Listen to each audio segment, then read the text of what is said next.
விட்டுரு, என்ன விட்டுரு.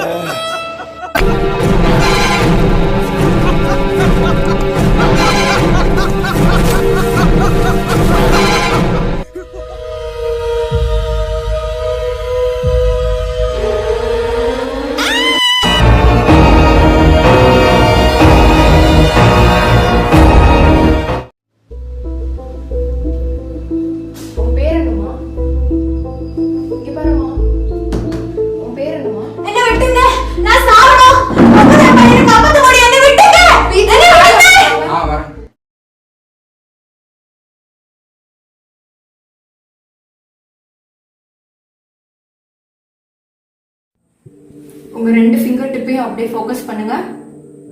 ஸ்லோவா கொண்டு போங்க. ஸ்லோ, ரிலாக்ஸ், ரிலாக்ஸ், ரிலாக்ஸ் பண்ணுங்க. உங்க பேர் என்ன? பாத்திமா.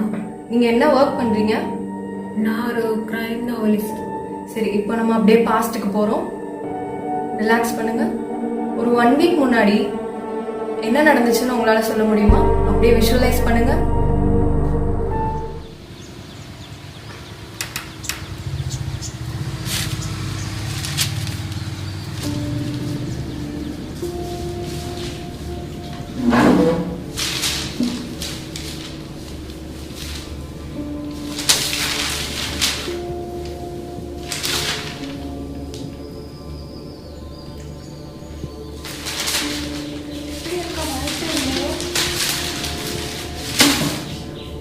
என்ன பண்றது?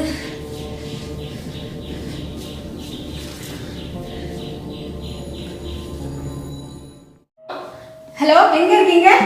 எங்க இருக்கீங்க? எங்க ஸ்டேஷன்ல இருக்கேன். இப்பதான் கிளம்பி வந்தேன். நான் வந்து சொல்லுவேன், நீ நம்ப மாட்ட.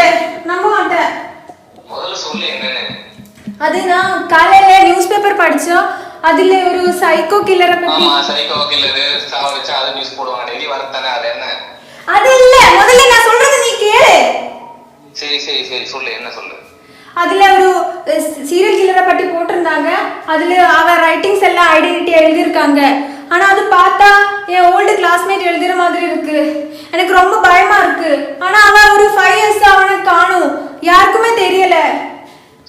காலங்காத்தாலே போன் பண்ணி போலீஸ் செக் பண்றது இந்த மாதிரிலாம் பேசிட்டு இருக்கியா? இதே விளையாட்டு தான் எப்ப பார்த்தாலும் உனக்கு. போன வை.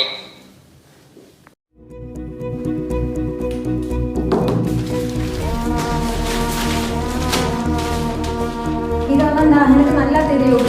சரியான லூசு. அவ நம்ப மாட்டேங்கிறா.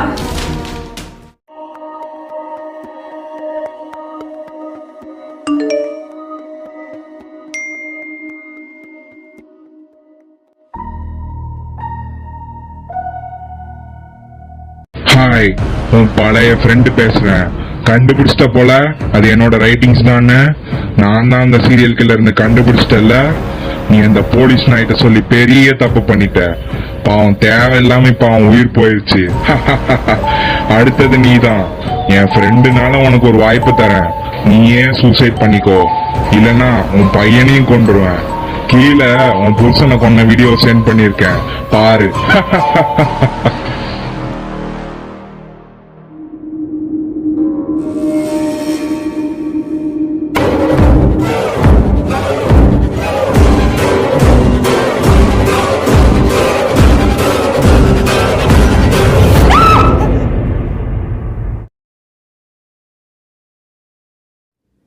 என் பையனை விட்டுருங்க, நான் சத்துடுறேன். என் பையனை விட்டுருங்க. Relax, relax, relax. பிஜி போய் ஃபாத்திமா ஆட்டோல கூட்டிட்டு வாங்க. Okay doctor. என்னாச்சு சார்? ஏதாச்சும் கேஸ் விஷயமா வந்திருக்கீங்களா? இல்ல மேம், இவர் தான் ஃபாத்திமா அட்டெண்டர். ஓ சரி, உட்காருங்க. மேடம், இந்த மாதிரி என்னதான் ஆச்சு என்னோட ஒய்ஃப்க்கு? அவங்களுக்கு என்ன ப்ராப்ளம்? கியூர் பண்ணிட முடியுமா? உங்க ஒய்ஃப் கிட்ட இந்த சேஞ்சஸ் எப்போ இந்த நோட் பண்றீங்க? ஒரு 1 வீக்கா தான் மேடம். ஒரு 1 வீக் முன்னாடி இந்த மாதிரி கால் பண்ணி மார்னிங் நியூஸ் பேப்பர்ல படிச்சேன். ஒரு சைக்கோ இருக்கான், அவன் தெரியும், அந்த கில்லர் வந்து எனக்கு ஸ்கூல் மேட் மாதிரி இருக்கான், தெரிஞ்சவன் அப்படி மாதிரி சொல்லிட்டு இருந்தாங்க. நான் பேசாத நம்மள ஏதோ ஸ்ட்ரெஸ்ல ஏதோ வளர்றாங்க அப்படின்னு நினைச்சேன். அப்புறம் 2 டேஸ் கழிச்சு இந்த மாதிரி எனக்கு மெசேஜ் வருது, வீடியோ வருது, எனக்கு பயமா இருக்கு, என்னால் முடியல சொல்லியிருந்தாங்க. சரி, ரெஸ்ட் எடுத்தா சரியாயிடும் தான் நினைச்சேன். அப்புறம் இது டியூட்டி முடிச்சுட்டு வரும்போது தான் பார்த்தா ஹேண்ட் கட் பண்ணிட்டு அன்கான்ஷியஸாக இருந்தாங்க. அப்போ எனக்கு என்ன பண்ணுறதுன்னு தெரியல மேடம், என்ன தான் பண்ணுறது. இப்போதான் உங்களுக்கு செஷன் அட்டென்ட் பண்ணிட்டு வந்தேன். நீங்க சொல்றத வச்சும் அந்த செஷன் அட்டென்ட் பண்ணதை வச்சும் பார்த்தா இவங்களுக்கு சைக்காட்ரிக் மேனிஃபெஸ்டேஷன்ஸ் இருக்கு. இவங்க ஒரு கிரைம் நாவலிஸ்ட்னால இவங்களுக்கு ஒர்க் ப்ரெஷரு இல்லைன்னா புக் எழுதணுங்கிற டென்ஷன், அந்த டென்ஷன்ஸ் கூட இருந்திருக்கலாம். மோஸ்டா இங்க கேஸ் வரவங்க எல்லாரும் சப்ஸ்டன்ஸ் அபியூஸ் இல்ல ட்ரக் அபியூசஸா தான் இருப்பாங்க. உங்க வைஃப் ஏதாச்சும் ட்ரக் அபியூஸ் பண்ணிருக்காங்க ஏதாச்சும் இருக்கா? மேடம் இந்த மாதிரி ஒரு விஷயம் சொல்கிறேன், அது கான்ஃபிடென்ஷியல் வச்சுக்கோங்க, யார்கிட்டையும் சொல்லாதீங்க. டாக்டர் ஒரு 4 monthsக்கு முன்னாடி ட்ரக் டீலிங் கேங்கிட்டேருந்து சில ட்ரக்ஸை ரெஸ்கியூ பண்ணோம். சில சேஃப்டி பர்பஸ்க்காக அதை என் ஒய்ஃபு கூட தெரியாமல் என் ரூம்லேயே வச்சுருந்தேன். ஆனால் அதுதான் நான் பண்ண பெரிய தப்பு போல். ஏன்னா 2 weeks முன்னாடி அவள் ரூமுக்கு போனப்போ எதிர்ச்சியாக அப்போ தான் கண்டுபிடிச்சேன் அவள் அந்த ட்ரக்ஸை யூஸ் பண்ணிட்டு இருக்கான்னு. அவளும் ஒரு 6 monthsக்கு முன்னாடி அவள் எழுதின நாவல்ஸ் எல்லாம் பப்ளிஷ் பண்ணவே ரொம்ப கஷ்டப்பட்டான். ஆனால் பப்ளிஷ் ஆன நாவல்ஸும் சரியாக சேல்ஸ் ஆகலை, நிறைய கிரிட்டிசிசம் ஃபேஸ் பண்ணான். அதுலேயே ரொம்ப டிப்ரெஷனாக வேறு இருந்தாள். மேபி அந்த டிப்ரெஷனால தான் அவன் அந்த ட்ரக்ஸ் யூஸ் பண்ணியிருப்பான்னு தோணுது. நானும் என்னோடய ஒர்க் டென்ஷனில் அவளை சரியாக பார்த்துக்கல.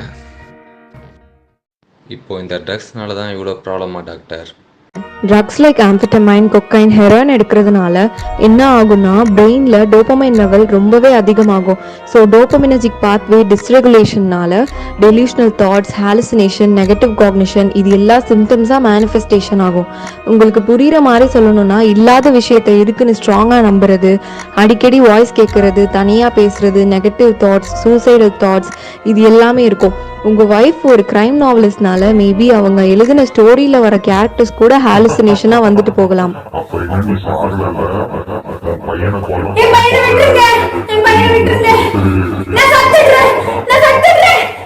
நீங்கள் சொல்கிறது வச்சு பார்த்தா அவங்க புக் பப்ளிஷ் ஆகாததுனாலையும் சப்போர்ட் யாரு கூடயும் இல்லாததுனாலையும் சூசைட் டெம்டேஷன்ஸ் பொதுவாகவே இருந்திருக்கும்.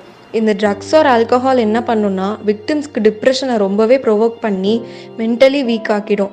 யூஸ்வலி விக்டிம்ஸோட ஸ்ட்ரெஸ், வரிஸ் மறக்கணும்னோ ரியாலிட்டி விட்டு வெளியே வரணும்னு தான் ட்ரக்ஸ் எடுப்பாங்க. பட் அதுவே பேஷண்ட்க்கு டிப்ரெஷன் ஆர் பைப்போலார் டிஸார்டர் மாதிரி க்ரியேட் பண்ணி சூசைட் வரைக்கும் கொண்டு போகும்னு இங்கே யாருக்கும் அவ்வளவா தெரியறதில்ல.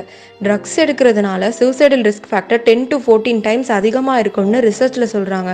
So it acts as a last trigger for suicide. Madam இது எப்படி க்யூர் பண்ணிட முடியுமா? என்ன வழி? கண்டினியூஸாக செஷன்ஸ் அட்டென்ட் பண்ணணும். அதுக்கப்புறம் நான் கொடுக்குற மெடிகேஷன்ஸ் ரெகுலராக ஃபாலோ பண்ண சொல்லுங்க. அதுக்கப்புறம் கொஞ்சம் கூடவே இருந்து பார்த்துக்கோங்க. அப்புறம் நம்ம கொஞ்சம் இம்ப்ரூவ்மெண்ட் பார்க்கலாம்.